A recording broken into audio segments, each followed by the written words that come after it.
সদ্য গঠিত রাজনৈতিক দল জাতীয় নাগরিক পার্টির সবচেয়ে শিক্ষিত নেতাকে? এই প্রশ্নে সবার আগেই মাথায় আসবে ডাক্তার তাসনিম জারার নাম। একই সাথে ভদ্র, মার্জিত, রুচিশীল এবং পেশাগত জীবনে অত্যন্ত সফল ডাক্তার তাসনিম জারা। বিদেশের চাকচিক্যময় জীবন ছেড়ে যিনি এখন বাংলাদেশের নতুন রাজনৈতিক বন্দোবস্তে শামিল হতে এসেছেন।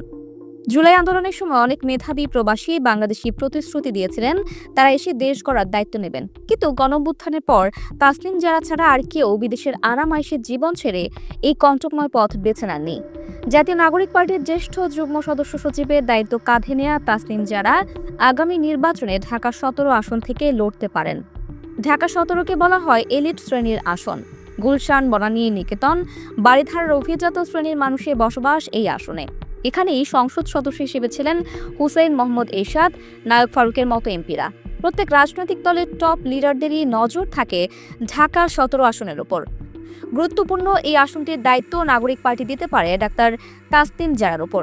শিক্ষিত, রুচিশীল তাসনিম জারা যে এই আসনের নির্বাচন করার যোগ্য সে ব্যাপারে কারও কোনো সন্দেহ থাকার কথা নয়।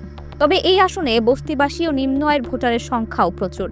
তাসনিম জারা যেহেতু তার ইউটিউব কন্টেন্টের মাধ্যমে সব শ্রেণীর মানুষের কাছে বেশ আগে থেকেই পরিচিত, সেক্ষেত্রে তিনি নিম্ন আয়ের মানুষের ভোটও পাবেন বলে ধারণা করা যায়। তবে গুরুত্বপূর্ণ এই আসনে বিএনপিও তাদের কোনো হেভিওয়েট প্রার্থীকেই নমিনেশন দেবে। এক্ষেত্রে বারবার সামনে আসছে তাবিথ আউয়ালের নাম, যিনি ইতিমধ্যেই বাংলাদেশ ফুটবল ফেডারেশনের সভাপতি হিসেবে নিজের যোগ্যতার পরিচয় দিয়েছেন।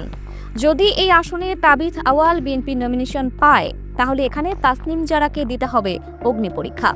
তবে ডাক্তার তাসনিম জারা বেশ আগে থেকেই সংগ্রামী ও পরিশ্রমী একজন মানুষ। তাসনিম জারা ক্যামব্রিজ ইউনিভার্সিটি হসপিটালে কাজ করতেন। ক্যামব্রিজ ইউনিভার্সিটি মেডিকেল স্কুলের টিচার ছিলেন।